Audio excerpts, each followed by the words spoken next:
जी, तो साथियों ये एक और आज मैं देख रहा था इसी टॉपिक पर रिलेटेड जो लास्ट वीडियो मैंने अपलोड की पादरी अनवर फज़ल साहब और डॉक्टर जमील नासिर साहब इनकी बात को लेकर तो यहाँ पर ज़ियाउल मसीह साहब हैं जिन्होंने एक पोस्ट डाली है 22 घंटे पहले। वो उन्होंने लिखा है कि वो पूछना ये था कि चर्च की इमारत में पलपट, स्टेज, आल्टर कहलाए जाने वाली जगह क्या यहूदी हैकल के पाक तरीन मुकाम जैसी होती है? और क्या खुदा की हज़ूरी सिर्फ़ इसी मुकाम पर होती है या चर्च की सारी इमारत में होती है? तो ये एक क्वेश्चन जो है वो ज़ियाउल मसीह साहब ने बड़े मोहतरम हमारी मसीही कौम के अपोलोजिस्ट हैं, खुदा के बड़े अच्छे खादिम हैं। उन्होंने ये सवाल डाला है। हालाँकि बेहतर तो होता कि वो अपनी राय देते, चाहे वीडियो की शक्ल में या किसी और तरह से भी या इसी तरह से किसी पोस्ट के ज़रिए से, बजाए कि इस तरह से सवाल रखा जाता लोगों के आगे। लेकिन अगर उन्होंने चलें एक पॉज़िटिव सोच से अगर ये सवाल रखा है तो बहुत अच्छी बात है। यहाँ पर नईम नासिर साहब हैं, वो कहते हैं जी पादरी ज़िया साहब आप ही कुछ मज़ीद रहनुमाई फ़रमाएँ। और नीचे देखते हैं जी, नीचे ज़ियाउल मसीह साहब कहते हैं मैं आलिम कुल आलिम कुल नहीं मगर तमाम ख़ादमीन की राय दरकार है। डॉक्टर नईम नासिर साहब आप भी अमेरिका के नामवर मसीही इदारे से तलीम याफ़्ता हैं, आप भी कुछ रोशनी डालें। ओके जी, सो देखते नीचे और क्या सर जी आपसे ज़्यादा बेहतर कौन बता सकता है हमें इसके बारे में? तो ये तो बाकी बात ठीक ही उन्होंने ज़ियाउल मसीह साहब अपनी राय पेश करते तो ज़रा ज़्यादा बेहतर होता। लेकिन शायद वो क्लास लेना चाह रहे हैं। निकोलस जोसेफ कहते हैं जी such a good question. It can open a healthy debate if will move in right direction. उसके बाद सुल्तान सरदार भट्टी साहब one of my favourite pastors in Pakistan अच्छी अच्छी खिदमत कर रहे हैं गॉड ब्लेस हिम लिखते हैं respected sir God's presence and his glory available in all church boundaries so Lemuel Irfan साहब कहते हैं not in boundaries no one can bind his presence curtain of holy place is torn already and God's presence is in his people forever and in hearts of born again. So यहाँ पर और बहुत सारे comments हैं चलें जो अहम तरीन है उनको देखते हैं जहाँ जहाँ कोई ख़ास बात लिखी हो अ, यहाँ पर अकील जोसेफ कहते हैं जी किसी पादरी साहब दी उल्टी तलीम दा मज़ा ले रहे हो सो क्रिस अली कहते हैं जी with the torn down of the temple curtain at the death of Jesus, people can now experience God's presence everywhere they gather. सो ज़ियाउल मसीह साहब ने यहाँ एक रिप्लाई कहीं दिया है। बहुत अहम बात की निशानदही की है आपने। सो क्या निशानदही की है जी इन्होंने? God does not dwell in temple, churches or building. He also now dwells in his people's heart by his spirit. यानी कि खुदा अब चर्चों में, मंदिरों में, इमारतों में नहीं रहता बल्कि खुदा दिलों में रहता है, ईमानदारों के दिलों में रहता है। Wherever God shows up, the place become holy. जहाँ खुदा ज़ाहिर हो जाए वहाँ वो जगह ही पाक हो जाती है। Whether you are in a pulpit or someone's house, चाहे आप पलपट पर हों या किसी के घर पर भी हों, when two or three gathered in his name, there is his presence. जहाँ दो या तीन उसके नाम से इकट्ठे हों वहाँ उसकी हजूरी आ जाती है। तो खैर इस इन बातों से तो कोई जो है वो इख्तलाफ हो ही नहीं सकता क्योंकि ये सब कलाम के मुताबिक बातें हैं। लेकिन जो ऊपर बात चल रही है, वो एक ख़ास मकसद को लेकर है, वो पॉलिटिशियंस के का बेसिकली था, जिसको अब एक नया जो है वो रंग जो है वो हम देख रहे हैं कि वो उसका होता जा रहा है, जिसमें अब ये बात होना शुरू हो गई है कि क्या चर्च के अंदर जो अल्टर है, पल्पिट है और पल्पिट से हटकर जो दूसरा हिस्सा है बाकी चर्च का, क्या वहाँ फ़र्क है रूहानी एतबार से, वहाँ कुछ फ़र्क है? क्या जो है वो हुज़ूरी सिर्फ़ पलपट पर ही होती है? तो ये सब बातें हैं जो इस वक़्त ग़ौर बहस है और सरे लब जो है वो ज़िक्र हो रहा है इन सब बातों का। यहाँ पास्टर डेनिस गिल साहब कहते हैं, जी मोहतरम जनाब, मेरे हद महदूद से इल्म की रोशनी में और मेरे जवाब का दारोमदार जिसकी बुनियाद खालिस्तन तौर पर बाइबल मुक़द्दस है, इसकी रोशनी में आपके सवाल का जवाब दे रहा हूँ। हैकल, यहाँ पे लिखा है कि हैकल का पाक तरीन मकाम पुराने अहदनामे में खुदावंद की हज़ूरी और ममूरी की जगह थी। और उसके बाद यहाँ अगर देखें तो रही बात खुदावंद पाक खुदा की मौजूदगी की, तो वो पूरी दुनिया में एक ही वक्त में मौजूद है। वेरी गुड, बहुत अच्छी बात। ये बात तो बिल्कुल ठीक है।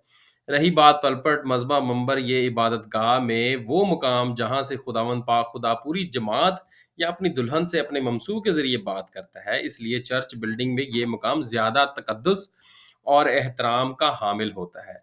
और मसीही ईमान के मुताबिक उस वक़्त वो ख़ादम नहीं बल्कि खुदावंद पाक खुदा खुद हमसे हम कलाम होते हैं। सो ये भी बिल्कुल आपकी बात ठीक है, आप भी बिल्कुल दुरुस्त फ़रमा रहे हैं।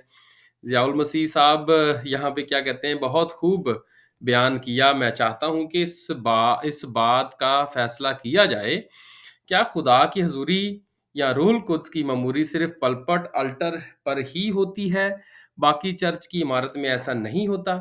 मतलब अगर खुदा की हज़ूरी में जाना है तो कलीसिया मेंबरान को पलपट अल्टर पर जाना पड़ेगा।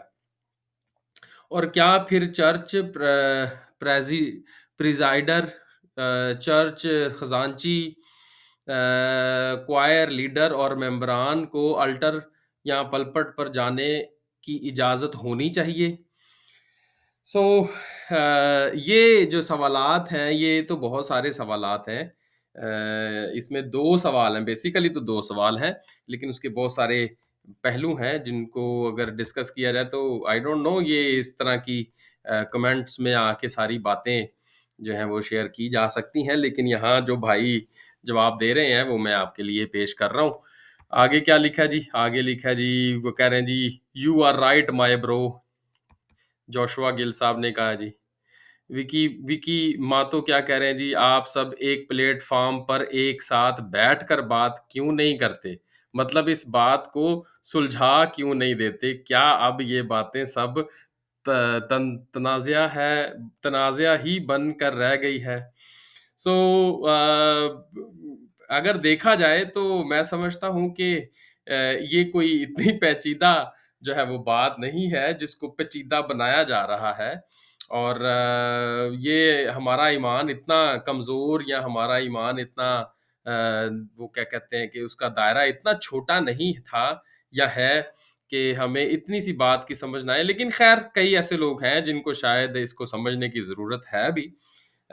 लेकिन फिर भी ये हमारे लिए एक इन दिनों में ऐसी बात बन गई है जो हर कोई इस पर बात कर रहा है।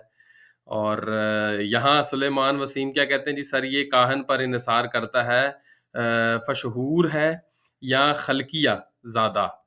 यर्मिया का आगे ब्रैकेट में उन्होंने किया है। खैर आगे चलते हैं। मज़ीद देखते हैं। अच्छा सवाल है, बहुत से सवाल और भी हैं।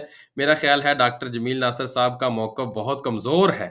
ओके, तो कह रहे हैं कि डॉक्टर जमील नासिर साहब का जो मौक़िफ़ है उनको कमज़ोर लगा है।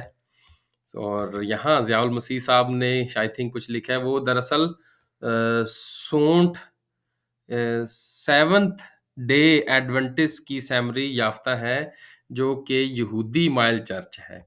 इनके नज़दीक हैकल के पाक तरीन मकाम का पर्दा तो फट गया, मगर कलीसिया के साथ इसका कोई ताल्लुक नहीं। अगर पलपट पर सिर्फ मखसूस तालीम याफ्ता रास्तबाज बेऐब पादरी ही जा सकता है, तो फिर क्वायर, मीटिंग प्रेज़ाइडर, गवाही सुनाने वाले, चर्च खजांची वगैरह के लिए क्या अहकामात हैं? सो ज़ियाउल मसीह साहब का कुछ यहाँ पर आकर जो है वो कुछ मौक़िफ़ सामने आया है और उन्होंने कोई साइड ली है, मैं ये समझता हूँ। सो लेट्स सी, आगे देखते हैं आगे क्या लिखा है। इनकी क्वालिफ़िकेशन में फैमिली का असाइलम भी है। ख़ैर ये मैं समझता हूँ ज़ातियात पर किसी के नहीं जाना चाहिए, किसी की ज़ाती ज़िंदगी पर हमें बात नहीं करनी चाहिए। ज़ियाउल मसीह कहते हैं, भाई all are dedicated for ministry and to serve in church and someone who is witness on pulpit describes about Jesus not about politics. ये आशा जॉन ने ये लिखा है। तो रॉबिन मसीह साहब का काफ़ी यहाँ पर इनका जो है वो लंबा कमेंट है, तो इसलिए मैं इतना ज़्यादा लंबा कमेंट नहीं पढ़ सकता। छोटा मुख्तसर और कोई काम और देखते हैं क्या है। आगे लिखा, हमारी आज़ाद ख़याली एक दिन हम सब को ले डूबेगी। हमारी आज़ाद ख़याली एक दिन हम सब को ले डूबेगी। ये भी बात ठीक है, इसमें भी कोई मैं समझता हूँ कि ऐसी नहीं बात बात तो ये भी ठीक है। मखसूसियत देखना पड़ेगी। अगर तो मखसूसियत की गई है तो इसका हुक्म अलग होगा। अगर मखसूसियत नहीं की गई तो फिर इसका हुक्म आम होगा। ख़ैर, अ, बशारत मुग़ल साहब ने ये लिखा था। सैमुअल मसीह कहते हैं, जी ज़बरदस्त पॉइंट है sir. Sir ji, this is a better truth, try to be silent. Bitter truth, ये एक कड़वा सच है, तो खामोश रहिए। खामोश रहने की सलाह दी जा रही। सर अनवर फजल साहब और पास्टर जमील नासर में चर्च पलपट को लेकर जो डिबेट है, इसमें पॉइंट इलेक्शन वोट कंपनी का है, कैंपेन का है।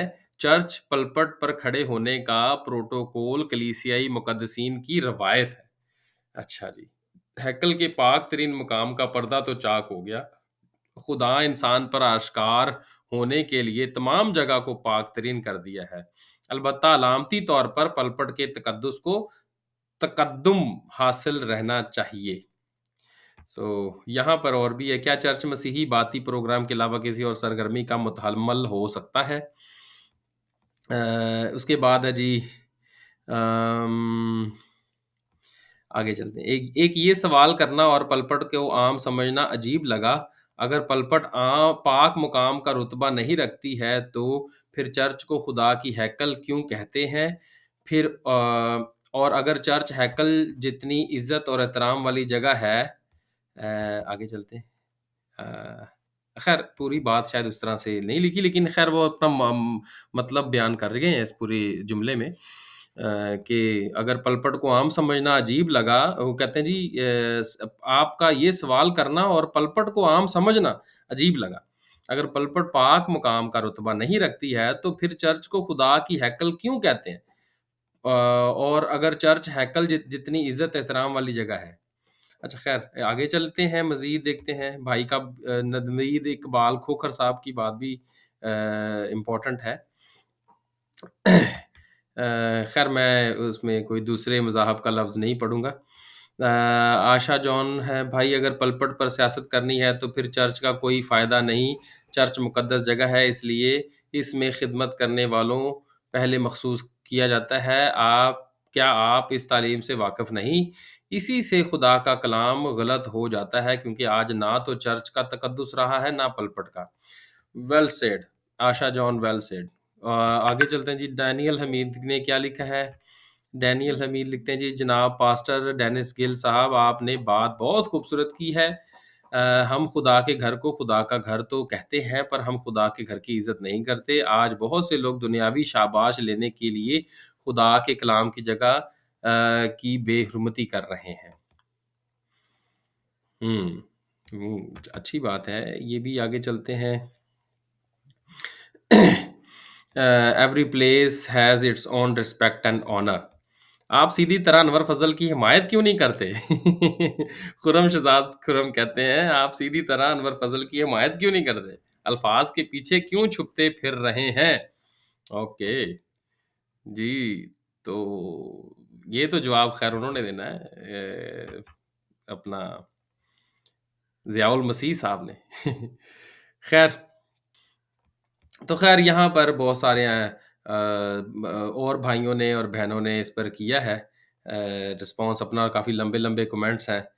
तो ख़ैर आखिर में क्या लिखा है? अभी तो ये और भी हैं, व्यू मोर कमेंट्स। ख़ैर, तो ये अभी जी चल रही है इस वक़्त, जो डिस्कशंस हैं चल रही हैं और गौर-व-फ़िक्र हो रहा है चर्च के पलपट को लेकर और चर्च की तमाम जगहों को लेकर ईच एंड एवरी कॉर्नर अब डिस्कस हो रहा है कि कहाँ क्या-क्या होना चाहिए और कैसे होना चाहिए। तो चलें ख़ैर देर आए दुरुस्त आए, अगर आप और हम सब मिलकर इस पर गौर कर रहे हैं तो अच्छी बात है। लेकिन मैं ये समझता हूँ कि हमें जो काम की बातें हैं, जो इधर भी बहनों और कई भाइयों ने शेयर की हैं, हमें उनको पस-ए-पुश्त नहीं रखना चाहिए और बिलख़ुसूस मैं ये समझता हूँ कि इस तरह की बातें जो हैं वो चर्चेज़ के अंदर और किसी ख़ुसूसी प्लेटफ़ॉर्म्स पर की जाएँ तो ज़्यादा बेहतर है और या बग़ैर सवाल डाले हुए वो दानिशमंद लोग जो इस बात को दानिशमंदी से देख रहे हैं, इसको सीरियसली देख रहे हैं, अगर वो इस बात को जो है वो अपने पॉइंट ऑफ व्यू को पेश करें वीडियोज़ की शक्ल में या डिबेट्स की शक्ल में किसी ख़ुसूसी और आज तो टीवी चैनल्स मसीही टीवी चैनल्स की भरमार है। यूट्यूब चैनल्स ज तमाम खुद्दाम के ऑलरेडी हैं और फ़ेसबुक पर वो सब हैं। तो ख़ुसूसी प्रोग्राम्स होने चाहिए और यहाँ जो टॉप दानिशमंद हैं लोग पाकिस्तान में टॉप लीडर्स हैं वो इस पर बैठें और अपना मौक़िफ़ पेश करें। वो तो मेरा ख़्याल है कि ज़्यादा बेहतर होगा, बजाए कि इस तरह की डिस्कशंस में मेरे जैसे कम अक्ल लोग भी आकर शायद अपना नाक़स ख़्याल पेश करें और वो इतना फ़ायदेमंद ना हो। तो बेहतर है कि जो समझदार लोग हैं, जिन्होंने अपनी ज़िंदगियाँ, अपना वक़्त साल-हा-साल इस ख़िदमत को दिया है, बड़े दानिशमंदी और हिकमत से पाकिस्तान में ख़िदमत सरअंजाम दी है, ऐसे बहुत नगीने इस वक़्त मौजूद हैं, वो बैठें, आएँ सामने और इस पर बात करें, ताकि जो कन्फ्यूजन्स हैं, जो इब्लीस की तरफ से फैलाई जा रही हैं, वो सारी कन्फ्यूजन्स दूर हो सकें लोगों की और एक भाईचारा और मोहब्बत की फ़िज़ा कायम रहे। तो इसके लिए लीडर्स को जो है वो सीरियस होने की ज़रूरत है, बजाए कि हम लोगों को कन्फ्यूज़ करें या हम लोगों को जो है वो लफ़्ज़ी बहस में लाएँ, तो बेहतर है कि अपना मौक़िफ़ किसी सूटेबल प्लेटफ़ॉर्म पर शेयर किया जाए, ताकि लोग जो हैं वो बरकत पा सकें। So thank you so much for watching this video. ये मेरे सामने आज एक पोस्ट थी तो मैंने कहा चलें इस पर अपना देखते हैं कि क्या-क्या चीज़ें हैं और आपके लिए भी इसको पेश कर दिया जाए। अगर आपको भी कोई अपना मौक़िफ़ पेश करना है, तो ज़रूर आप मेरे यूट्यूब चैनल पर पेश कीजिए। मैं ज़रूर ज़िया उल मसीह साहब तक कोशिश करूँगा कि उसको पहुँचाया जाए। So thank you so much और नहीं और उसके अलावा हाँ, सॉरी एक और बात भी है कि अगर आप ज़रूरी नहीं मेरे ही कमेंट करें, आप डायरेक्टली ज़िया उल मसीह साहब की फ़ेसबुक पर भी जाके कर सकते हैं, कमेंट कर सकते हैं, अगर आपको ज़्यादा जो है वो जवाब आते हैं। तो thank you so much, God bless you.